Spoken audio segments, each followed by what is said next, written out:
तुम्हें याद नहीं है कि राजस्थान के लोगों को याद दिलाऊं याद? इंदर मेघवाल को भूल गए हो क्या? इंदर मेघवाल को भूल गए हो क्या? ओम प्रकाश रैगर को भूल गए हो क्या?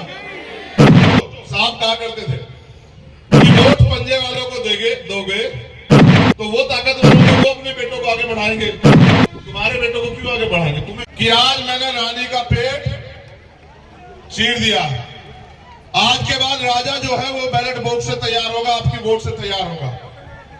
और इस बात को हमारे रहबरों ने, महापुरुषों ने समझा।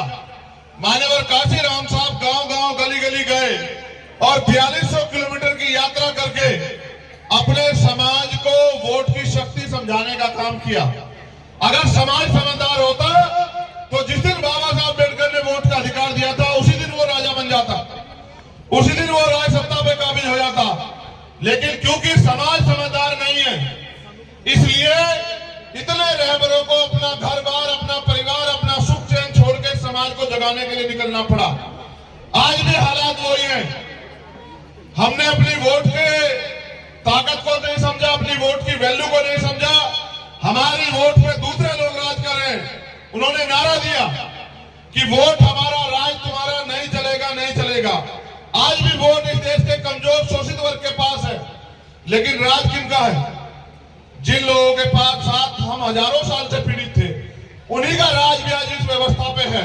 मैं आपको भादरा ये बताने के लिए आया कि अगर करो मरो की स्थिति पैदा हो चुकी है देश के अंदर। मैं याद करता हूं शहीद आजम भगत सिंह को, राजगुरु जी को, सुखदेव जी को, उनकी शहादत को। उन्होंने आखिरी याचिका में कहा था कि युद्ध जारी है और युद्ध तब तक जारी रहेगा जब तक कुछ चंद ताकतवर लोग भारतीय समाज और श्रमिकों यानी कि मजदूरों की जो आर्थिक स्थिति पे उस पर एकाधिकार बना के रखेंगे, तब तक ये युद्ध जारी रहेगा। आज भी किसानों को उनकी फसल के दाम नहीं मिलते, आज भी मजदूरों को उनकी न्यूनतम वेतन नहीं मिलता। अभी अभी किसानों के लिए एक और प्राणाघात हुआ, प्राकृतिक मार्ग ओला पड़ गया। मैंने खुद देखा कि हमारे यहाँ वेस्ट का किसान रो रहा है। सरकार मुआवजे की बात करेगी, मुआवजे के नाम पे किसी को 10 रुपए पकड़ाए, किसी को 20 रुपए पकड़ाए, किसी को 50 रुपए पकड़ाएगी, यानी कि उनकी मेहनत से मजाक करेगी। यही हो रहा है इस व्यवस्था में। जो पहले आजादी से पहले की व्यवस्था थी, आज भी वही झुकी तो दिखाई देती। किसान मजबूरी में सुसाइड कर रहा है, नौजवान बेरोजगारी के कारण जो है सुसाइड कर रहे हैं। और अगर मैं राजस्थान की बात करूं, यहाँ की सरकार तो इतनी निकम्मी है कि कोई पेपर ऐसा नहीं कराते जो लीक ना हो। सारे पेपर लीक होते हैं। जब आप पेपर लीक करा के अपने चहितों की जेब में रखवा दोगे तो बताओ न्याय कैसे होगा, गरीब के बेटे कैसे आगे बढ़ेंगे? बताओ मुख्यमंत्री जी मुझे।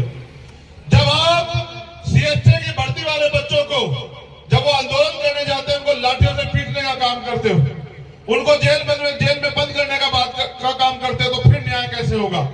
जब आप करते हो बात, ये प्रिया मेघवाल बैठी है, इसका दोष ये है कि ये मेघवाल समाज में जन्मी है।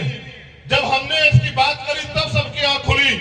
मुख्यमंत्री को मजबूर होकर बुलाना पड़ा, कहा कि एक पता नहीं कोई चीज उसका एम्बेसडर बना रहे, वो भी बंद कर दी। एक सिंगल पैसे की मदद नहीं करी। बताओ खिलाड़ी कैसे आगे बढ़ेंगे? मुख्यमंत्री जवाब दे कि अगर इसका दोष ये है कि ये मेघवाल समाज की बेटी है, तो मुख्यमंत्री जी याद रखना कि तुम्हारे भरोसे नहीं है। हमारा समाज इतना बड़ा है कि यहाँ इस राजस्थान में अपनी हैसियत बनाएगा और ऐसी ऐसी हजारों बेटियों को सम्मान दिलाने का, उनको शक्तिशाली बनाने का काम करेगा। हम निकम्मों के भरोसे नहीं है। मैं जब आया, मैंने देखा हमारे साथी मोटरसाइकिल पे आए। क्या तुम में से कोई एक भी ऐसा है जिसको बुलाने के लिए पैसे दिए गए हो? वहां तक जो बैठे हैं, किसी को साधन दिया गया, खाना भेजा गया? तुम सब लोग वो हो जो मेरी तरह चिंतित हो, जिनके दिल में बात है कि भाई हमें आजाद हुए 75 साल से ज्यादा हो गया, अब तो हमारी गुलामी, बेबसी खत्म हो, अब तो हमारी गरीबी कटे। लेकिन ये गरीबी कटेगी कैसे भाइयों? जब वोट की ताकत का प्रयोग आप दूसरे को सोचो, साहब कहा करते थे कि वोट पंजे वालों को दोगे तो वो ताकतवर होंगे, वो अपने बेटों को आगे बढ़ाएंगे, तुम्हारे बेटों को क्यों आगे बढ़ाएंगे, तुम्हें क्यों आगे बढ़ाएंगे? बताओ।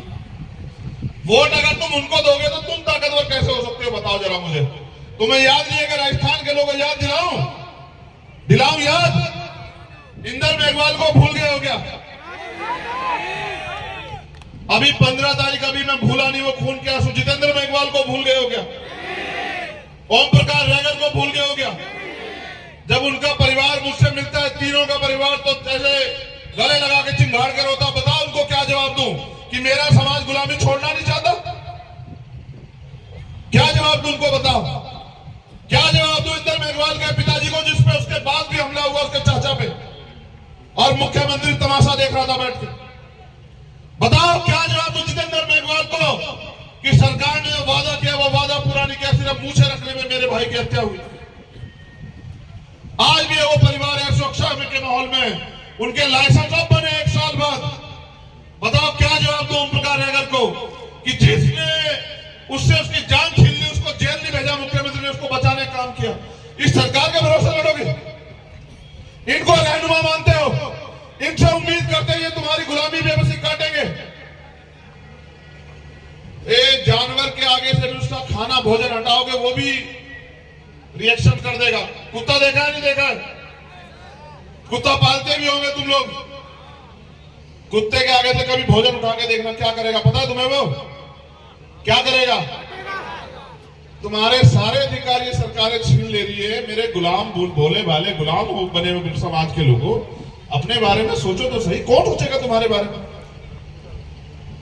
जितने अधिकार बाबा साहब अम्बेडकर अपने 4-4 बच्चे कुर्बान करके देके गए थे, उनमें से बचा क्या तुम्हारे पास? एक आरक्षण व्यवस्था है, सरकारें भर्ती नहीं निकालती हैं, संविदा से भर रहे हैं मुख्यमंत्री। ये यहाँ की सरकार के हाल नहीं है, केंद्र की सरकार के हाल है। भाजपा और कांग्रेस या कोई और सरकार हो, हम तो सिर्फ और सिर्फ वोटर बने हुए हैं। तुम इतने बड़े पैमाने पे यहाँ आए, अगर इतने बड़े पैमाने पे मेरी बात मान के अगर रोज एक आदमी को तैयार करे और उनसे कहे कि इस बार अपने भाई के हाथों को मजबूत करना, तो मैं गारंटी से कहता हूं कि राजस्थान में आपके अधिकार छीनने वाला कोई बचेगा नहीं। क्यों नहीं मिल रहा प्रिया मेघवाल को सम्मान? क्योंकि उनका समाज उनका गुलाम बना हुआ है, इसलिए नहीं मिल रहा। जिस दिन इसका समाज विद्रोह करेगा, जिस दिन इसका समाज अपमान को अपमान समझेगा, उस दिन आप देखना वो आपके पैरों में पड़ा होगा मुख्यमंत्री। ये ताकत है आपके पास वोट की। गुलाम मत बनो, हालात बहुत अच्छे नहीं है। यहाँ इतने सारे मामले हैं, मैं गिनाता रहूंगा तो आपके आंसू निकल आएंगे। मैंने इतना तो देखा राजस्थान में। 4 बार आया मैं जोधपुर, इंदर मेघवाल के परिवार से मिलने, मुख्यमंत्री ने गिरफ्तार करवाया, फिर वापस, कभी दिल्ली कभी हरियाणा। 5ही बार मैंने इनसे कहा आऊंगा, कह के गया था मेरी बहन वहां अधिकारी है कि इस बार आऊंगा, लेकिन इस बार अपने तरीके से आऊंगा, जो मेरा नाम है रोक के दिखाना, अगर तुम लोग रोक सकते हो। नहीं रुका, आया मिला, फिर ये सब लोग परेशान हुए। मुझे 50 गाड़ी लगा के जयपुर में वहां दिल्ली छोड़ के आए। मुझे क्या दिल्ली छोड़ के आते हो? मेरा समाज जिस दिन जाग जाएगा, ये दलित पिछड़े आदिवासी मुसलमान जैन सिख बौद्ध पारसी जितने जाग जाएंगे, तुम्हें छोड़ के आएंगे दिल्ली। ये बात याद रखना। कहां मुझे दिल्ली छोड़ के आते हो? मैं तो आपसे बताने आया हूं, एक लिस्ट है मेरे पास, देना जी।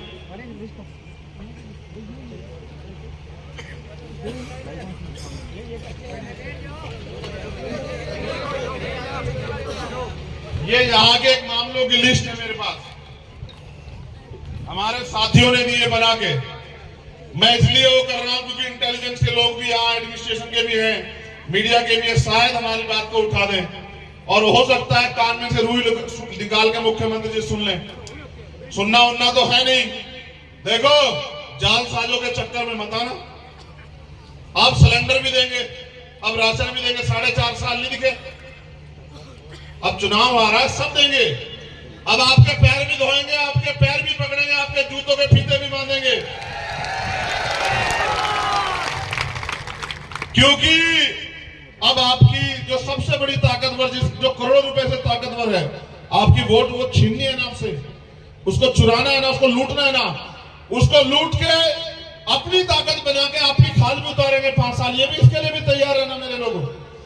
अगर इस बार गलती करोगे, इनके भरोसे रहोगे, तो अगली 5 साल जो खाल उतरेगी उसके जिम्मेदार भी आप लोगों ने, मुझसे मत कहना। मैं तो आपको रास्ता दिखा सकता हूं। मुझे बाबा साहब अंबेडकर ने अकेले को नहीं समझाया, किताबों में आपको भी समझाया। मैंने उनको जीते जी नहीं देखा, मेरी उम्र उनसे बहुत कम है। मैंने उनको किताबों में देखा, क्योंकि उन्होंने मुझसे कहा, मैं समझता हूं स्पेशल मुझसे कहा कि पॉलिटिक्स इज द मास्टर की, राजनीतिक सत्ता वो चाबी है जो आपकी सारी परेशानियों का हल कर सकती है। यह भी कहा कि राजनीति में हिस्सेदारी ना करने का सबसे बड़ा नुकसान यह है कि अयोग्य लोग आपके ऊपर शासन करेंगे। आप ये बताओ, ये मुकेश गरीब का बेटा यहां से आगे क्यों नहीं बढ़ सकता? आप बताओ मुझे, क्या इसमें कोई कमी है पैसे वाला ना होने के अलावा?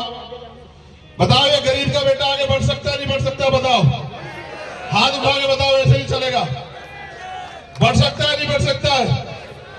जब हम पे पैर है तो हम बैसाखियों के सहारे क्यों रहे? जवाब दो। जब तुम अपने आप इतनी क्षमता रख सकते हो तो बैसाखियों के सहारे क्यों हो? बताओ। देखो, मुझे इतने सारे मामले सौंपे हैं, मैं तुम्हें बताऊंगा अभी।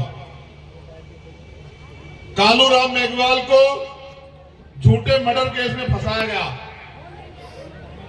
लालगढ़ में एक 8 साल की नाबालिग के साथ रेप करके उसका मर्डर कर दिया गया। भाई कालूराम मेघवाल ने उस 8 साल की नाबालिग लड़की की आवाज उठाई और अपराधी को सजा दिलाने का काम किया, इसलिए उसको झूठे मर्डर केस में फंसाया गया।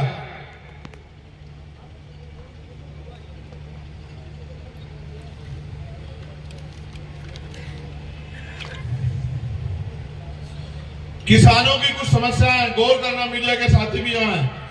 अमर सिंह ब्रांच और सिद्धमुख ब्रांच, अमर सिंह ब्रांच के लगभग टेल किसानों कभी पूरा पानी नहीं मिलता, जिससे टेल के किसान हर रोज धरने प्रदर्शन करते रहते हैं, लेकिन सरकार को यह दिखाई नहीं देता। सिद्धमुख ब्रांच के किसानों को ना तो बाराबंदी हुई, ना ही सिद्धमुख ब्रांच के किसानों को पूरा पानी मिलता है। बीमा पॉलिसी में किसानों के साथ लूट हो रही है। सरकार बीमा कंपनियों के साथ मिलकर सभी किसानों से प्रीमियम काटती है, लेकिन फसल खराब होने के बाद लगातार किसानों के साथ धोखेबाजी कर रही। पिछले 2-3 साल से यूरिया खाद और डीएपी खाद के लिए किसान दर भटकने को मजबूर हो रहा है। राजस्थान में रिजर्वेशन और बेरोजगार युवाओं के संबंध में SC, ST, OBC के विभिन्न सरकारी विभागों में खाली पड़े जो पद है, बैकलॉग है, उसको सरकार पूरा करे। हो सकता है घोषणा कर दे मुख्यमंत्री, पूरा नहीं कर सकते। इतने अच्छे होते तो 4 साल में बहुत नौकरियां देते हमारे लोगों को। राजस्थान न्यायिक सेवा और प्रशासनिक भर्ती में इंटरव्यू आधारित भेदभाव को समाप्त करें। पारदर्शी तरीके से चयन प्रक्रिया बनाई जाए। संविदा प्रथा को समाप्त करके स्थायी नियुक्ति प्रदान की जाए। जलदाय विभाग में बहुत सी कम भर्तियां निकली है, पिछले सालों से इन भर्तियों को निकालकर भर्ती की जाए। आजकल सरकारी नौकरियां बहुत ही कम होती जा रही है, इसलिए प्राइवेट सेक्टर में भी SC, ST, OBC को उचित प्रतिनिधित्व प्रदान किया जाए। ये इनकी मांग है, मैं इसके सहमत में नहीं हूं। मैं तो कहता हूं जितना प्राइवेट सेक्टर है उसको सरकारी कर दो और उसमें SC, ST, OBC के बच्चों को आरक्षण दो, उनको आगे आने दो, उनको नौकरियां करने दो, उनको पैसे वाला बनने दो। हमारे हनुमानगढ़ जिले में और आसपास के जिलों में ITI के सभी ग्रेड में लगभग 50% युवाओं को डिप्लोमा कर रखा है, लेकिन युवाओं का भविष्य गर्त में। भादरा के गेहूं में कुछ असामाजिक तत्व द्वारा बाबा साहब की मूर्ति विरोध करना, जाटान गांव में बाबा साहब चौक पे काली पोतना है, बीती रात का मामला है। धन्यवाद। अब मेरी बात पे गौर करो। धूप निकली है, तुम्हारे जीवन में भी उजाला आएगा। धूप इसलिए निकली है, इससे घबराओ मत। देखो, सरकारें चुनाव से पहले कितने मांग पत्र देती हैं, कितनी घोषणाएं करती हैं, क्या उसको कभी पूरा करती हैं? करती है नहीं करती है? आवाज कम क्यों हो रही है? रोटी नहीं, जोर लगा के आवाज दो। नहीं करती है, हर बार आपको ठगती है। आप लोग ठगे जाते हो। कितनी बार ठगे जाओगे भाई? इस 75 साल में ठगने के अलावा सरकारों ने कुछ किया है क्या? मैंने मध्य प्रदेश को 12 फरवरी में एक रैली की थी। मैंने वहां उस दिन अपने लोगों से कहा, आज आपसे भी कह रहा हूं, अपने जिले की मांगों का एक पत्र बनाओ और वो मांग का पत्र मुझे सौंपो और आपके एक एक मांग चुनाव खत्म होने के एक दिन बाद जिस दिन आपकी सरकार बनेगी उस एक एक मांग को पूरी करके देने की जिम्मेदारी मैं आपसे लेता हूं। मैं झूठ नहीं बोलता। मैं किसान भाइयों से भी कह रहा हूं कि उनके साथ भी जो अन्याय हो रहा है, उन्होंने 75 साल से मैं भरोसा किया, क्यों पड़े उनके चक्कर में? ये आपसे वोट लेते आपको भूल जाते, क्यों इनके चक्कर में हो? इनको बदलो और नई पीढ़ी को मौका दो। यहां मुस्लिम समाज के भाई भी हमारे हैं, वो अभी मुझसे कह रहे थे साहब हमारे साथ अन्याय हो रहा है। मैंने एक घटना बहुत दुर्दांत देखी कि राजस्थान से 2 नासिर और जुनैद को फर्जी गोरक्षक उठा ले जाते हैं।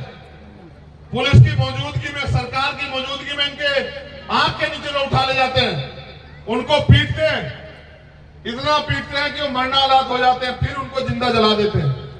ये आजाद भारत है। कहां आजाद है देश के अल्पसंख्यक समाज के लोग? उनसे भी कह रहा हूं, करौली में दंगा हुआ, आप रोते रहते हो कि फलानी पार्टी की सरकार में दंगे होते हैं, इनकी में भी हुआ। इनके भरोसे रहोगे तो जो मैंने घटनाएं गिनाई उनके जिम्मेदार आप हो या नहीं हो बताओ। अगर आपने इन पे भरोसा न किया होता, 2 अप्रैल के मुकदमे वापस लिए सरकार ने? लिए बताओ। तो इनके भरोसे रहोगे क्या आप लोग? इसलिए आपसे कहने आया हूं, जरूरी नहीं, जिंदगी का कोई पता नहीं कब जीवन का आखिरी पल हो, लेकिन जिस तरह से हमारे शहीदे आजम और उनके साथी जिए उसी तरह से जीना है। अगर कल की मौत आती आज आ जाए, लेकिन स्वाभिमान, सम्मान और आपके अधिकारों से समझौता बिल्कुल नहीं होगा, किसी कीमत पे नहीं होगा। और जो गुलामी, बेबसी, गरीबी, लाचारी, अन्याय, अत्याचार के साथ आप जीवन जी रहे, उसका भी खात्मा होना जरूरी। और ये खात्मा आपकी वोट की शक्ति से हो सकता है। साहब कहते थे जिस कौम को मुफ्त के खाने की आदत हो जाती है वो कौम कभी तरक्की नहीं कर सकती। आपको अपनी लड़ाई अपने कंधों, अपने पैरों पे लड़नी पड़ेगी। भेड़ बकरी की तरह मत करो। तुम समाज के योद्धा हो, तुम्हारी गुर्राहट होनी चाहिए, भेड़ बकरी की तरह मैं नहीं होनी चाहिए। हेलो,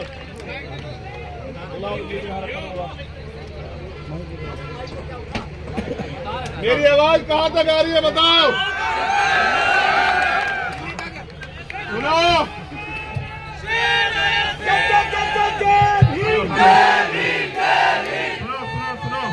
एक मिनट, शेर भी जानवर होता है, मैं इंसान हूं, इंसानों के दुख दर्द को समझता हूं, गरीब का बेटा। मैं तुम्हें अपने बारे में कह रहा हूं, अगर हमारा दल संपन्न होता तो आज मेरे भाई जमीन पे नहीं बैठे होते, मेरी बात को याद रखना।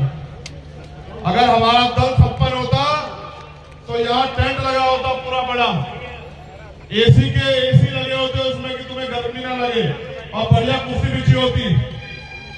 हम यहाँ जमीन पे क्यों बैठे हैं? क्योंकि हमें जमीन की लड़ाई जमीन से लड़नी है। अभी हमें अपनी लड़ाई जमीन से लड़नी है। कल समय बदलेगा, आपके लिए भी साधन और अवसर तैयार होंगे, लेकिन कब होंगे? जब राजनीतिक शक्ति आपके पास आएगी। जब बाबा साहब ने आपको कहा कि इस वोट के जरिए आप अपनी गुलामी की बेड़ियां काट सकते हो, तो क्यों नहीं काट रहे हो बताओ? क्या आप गुलाम बने रहना चाहते हो? कितने लोग हैं जो गुलामी की बेड़ियां काटना चाहते हो? हाथ खड़ा करो। वो जो उधर खड़े हैं वो गुलाम रहना चाहते हैं क्या? दोनों हाथ खड़े करो जो लोग गुलामी की बेड़ियां काटना चाहते हैं। देखो, हमारे पूर्वजों ने लड़ाई लड़ी। क्यों भाई, तुझे किसी ने पैसे वैसे दे दिए क्या हमारे खिलाफ? हेलो भैया, हमारे छोटे शहर की दाढ़ी ऐसे बढ़िया है। हेलो, चुप रहिए। राजनीति में इसलिए नहीं आए कि हमें महल बनाने हैं, जमीनें खरीदनी है। हम राजनीति में इसलिए आए क्योंकि हमारे लोग राजनीति का शिकार हो रहे हैं। जिस राजनीति के बल पे, जिस वोट के बल पे उनको इस देश में हुकूमत करनी थी, वोट होने के बावजूद भी वो कीड़े मकोड़ों की जिंदगी जीने के लिए मजबूर हैं। ये गुलामी हम लोग नहीं देख सकते हैं। और जब हमारी सरकार होगी तो साउंड खराब नहीं होगा। ये बताओ, आज भी बहन बेटियों के साथ अन्याय अत्याचार होता है। आप नौजवान हो, बताओ आपको दर्द होता है नहीं होता है? बताओ, उसको रोकने का उपाय क्या है आपके पास? बताओ। जब तक आप अपनी ताकत नहीं बनाओगे, हर होने वाले अन्याय के जिम्मेदार आप खुद हो। जिस दिन आप अपनी ताकत बनाओगे, किसी की माँ ने दूध नहीं पिलाया कि आपके समाज पे अत्याचार करते। मेरी बात को याद रखना। मैं इन बहनों माओ से भी कहना चाहता हूँ, वो राशन बांटने आएंगे आपकी वोट को लूटने के लिए। राशन की परवाह मत करना। हमने 75 साल अपने पैरों से, अपने हाथों से, अपने शरीर को बहा के अपना पेट भरा है। हम यहाँ उनके राशन के भरोसे नहीं। जब हम शासन करना चाहते हैं तो राशन पे वोट नहीं देनी है। ये भी आप लोग याद रखना। राशन तो हम देंगे, राशन भी देंगे, सुशासन भी देंगे। राजस्थान में एक ऐसा माहौल भी देंगे कि बहन बेटियां स्वाभिमान सम्मान से आगे बढ़े, और ऐसा माहौल भी देंगे। लेकिन उसके लिए मुझे आपके साथ की जरूरत है। मैं आपसे साथ मांगने आया हूं। हेलो हेलो, वापिस बंद हो गया। छोड़ दो इसको। ये जब तक कांग्रेस बीजेपी की सरकार रहेगी ऐसे माइक होंगे। अपनी सरकार लाओ। हेलो, सुनो मेरी बात। मैं आपसे भी कह रहा हूँ, माँ बहना दोबारा सुन लो। आपके घर आया कोई कि मैं पैसे वाला हूँ, आपकी जिंदगी बदलना चाहता हूँ, ईमानदारी से बताना। आपके बच्चों की फीस की जरूरत पड़ी होगी, आपको आया आपके कोई घर की मदद करने? आपको खाने पकाने के सामान की जरूरत पड़ी, कोई आया? आपको इलाज के लिए पैसों की जरूरत पड़ी होगी, कोई आया? मुझसे सुनो, मैं जो कहना चाहता हूँ। मैंने अपने पिता को अपने हाथों में दम तोड़ते देखा है, क्योंकि मेरे पास इलाज कराने के पैसे नहीं थे। अमीरों के बच्चों का इलाज प्राइवेट हॉस्पिटल में होता है और गरीबों के बच्चे सरकारी अस्पताल के बाहर मरते हैं। मैंने अपने पिता को खोया, उसलिए तय किया था कि किसी गरीब को इलाज, पैसे कमी कारण, इलाज के कारण नहीं मरने दूंगा। लेकिन अभी नाकामयाब हूं, क्योंकि आप लोग मेरा साथ नहीं दे रहे हो। आप मेरा साथ दो। मैं आपको कह रहा हूं, ना कोई गरीब इलाज के कमी कारण मरेगा, ना किसी बच्चे के सपने इसलिए कुचले जाएंगे कि उसकी जेब में पैसे ना हो। ताकत बनाओ, चाहे विदेश में जाके पढ़ना, चाहे यहाँ पढ़ना, चाहे रोजगार करना, चाहे खेती करना, हर चीज की गारंटी आपको अपना दल देगा। फैसला आपको करना है। निकम्मों के भरोसे रहना है या अपने दल को ताकत देनी है। जरूरी नहीं मैं भागना बाद में आऊं, आज ही कह के जा रहा हूं, आपका असल खून हूं। आपकी नजरें नहीं झुकने दूंगा। अगर आपने साथ दिया, मेरी बात को याद रखना। दोनों हाथ उठा के बताओ, मेरी मदद करोगे नहीं करोगे? जिसके दिल में भरोसा ना हो वो मत उठाओ। अगर आप मेरे काम से सहमत हैं, भीम आदमी के हमारे साथियों की मेहनत से सहमत है, अगर आप आजाद समाज पार्टी के लोगों के संघर्ष से सहमत हैं, अगर आप गुलामी की बेटियां काटना चाहते हो, तो दोनों हाथ बढ़ा के मेरे साथ कहो कि हम आपके साथ हैं। मेरे आवाज ज्यादा आपकी कम है। कहो हम आपके साथ हैं। कहो हम आपके साथ हैं। अब मेरी बात पे गौर करो।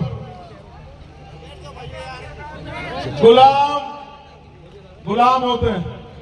हमारे महापुरुष संविधान में हमें अधिकार दे गए। और एक बात उन्होंने कही थी, बाबा साहब अम्बेडकर ने, मेरे मरने के बाद मुझे मराबा मत समझना, जब तक संविधान जिंदा है मैं जिंदा हूं। हमें संविधान की रक्षा करनी है। ये वर्तमान की जो केंद्र की सरकार है भारतीय जनता पार्टी की, ये संविधान को खत्म करना चाहती है। लेकिन यहाँ जो सरकार है कांग्रेस की, उनकी हैसियत नहीं संविधान को बचाने की। संविधान को बचाने के लिए भी मुझे आपकी जरूरत है, इसलिए आपको अपनी ताकत बनानी है। दूसरी बात, संविधान को लागू कराना तब अधिकार मिलेंगे। हमें संविधान की रक्षा भी करनी है, उसको लागू भी कराना है। और अपने लिए हक अधिकार भी इकट्ठा करने हैं और इस देश में स्वाभिमान सम्मान के साथ जीना है। मैं धन्यवाद देता हूं उन सब साथियों का जिन्होंने आयोजन किया, पूरे आयोजक कमेटी का। जितना मैं इनका सम्मान करता हूं इतना आपका भी करता हूं, जो लोग पूरी धूप में मेरे लिए बैठे हैं। मेरे खून के कतरे की जरूरत भी आपको पड़े, आखिरी कतरे की भी, तो आपके लिए निछावर, कभी पीछे मुड़ के नहीं देखने दूंगा। लेकिन पूरे देश में लड़ाई चल रही है। हम एक दिन जयपुर भी जाएंगे, जैसे भोपाल गए थे। मैं आपको न्योता भेजूंगा और बुलाऊंगा, आप आना, ये बताने के लिए सरकार को कि अब हम सोए हुए नहीं, अब हम गुमराह नहीं है, अब हम अपने पैरों पे खड़ा होना चाहते हैं। मैं यहाँ एडमिनिस्ट्रेशन के लोग हैं उनसे भी कह रहा हूं, पुलिस के लोग, आपकी ड्यूटी है कि अन्याय अत्याचार ना हो, अगर हो जाए तो न्याय मिले। अगर आप सरकार के इशारे पे मेरे निर्दोष लोगों को बंद करोगे तो याद रखना, सरकार बदलेगी, नौकरी आपको यही करनी है, इसी प्रदेश में। हम इतिहास हमने तब भी नहीं भूला जब हम इस देश में अधिकारों के विहीन थे, और आज भी नहीं भूल रहे, तो आपको भी नहीं भूलेंगे। आप संवैधानिक दायरे में काम करो, आप भी किसान कमेरों को बैठे आपका सम्मान करेंगे। लेकिन अगर सरकार के इशारे पे हमारे कार्यकर्ताओं को परेशान करोगे तो याद रखना, जिस दिन हमें अवसर मिलेगा सबसे पहले आपका विशेष ख्याल रखा जाएगा, इस बात को याद रखना। क्योंकि जो संविधान आपको संरक्षण का अधिकार देता है, सुरक्षा का अधिकार देता है, वही संविधान सत्ता में आने के बाद हमें अधिकार देता है कि जो कर्मचारी अपने पद का दुरुपयोग करे उस पर मुकदमा लिखवा के उसको जेल भेजा जाए, उसकी संपत्ति जब्त कर ली जाए, सरकारी उसमें ले जाया जाए सारे काम को। चिंता मत करो, मैंने बहुत लोगों का हिसाब बना के रखा है यहाँ, बहुत लोगों का। वो अधिकारी भी इस बात को जानते हैं कि ये छोड़ने वालों में से नहीं, इसलिए वो भी पूरे प्रयास में लगे हुए हैं कि ये इतना ताकतवर ना हो। उनके और मेरे बीच में सबसे बड़ी कड़ी आप हमारा साथ देकर ताकत देना और आगे बढ़ने के लिए हिम्मत देना और फिर इस लड़ाई को आगे बढ़ते देखना। बहुत बहुत धन्यवाद। जय भीम, जय भारत, जय मंडल, जय संविधान, जय जोहर। आप सभी के लिए मंगल कामनाएं। और क्योंकि आज शहीदी दिवस है, उनको भी याद करते हैं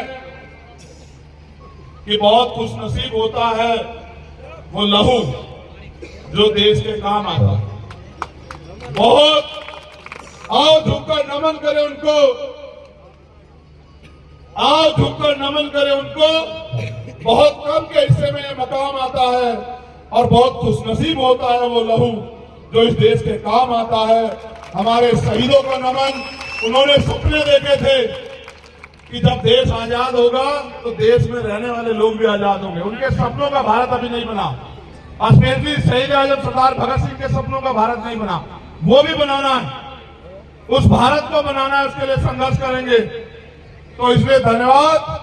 सरफरोशी की तमन्ना अब हमारे दिल में है, देखना है जोर कितना बाजुए कातिल में है, और वक्त आने दे बता देंगे तुझे आसमां, हम अभी से क्या बताएं क्या हमारे दिल में। बहुत बहुत धन्यवाद। जय भीम, जय भारत, बहुत बहुत धन्यवाद।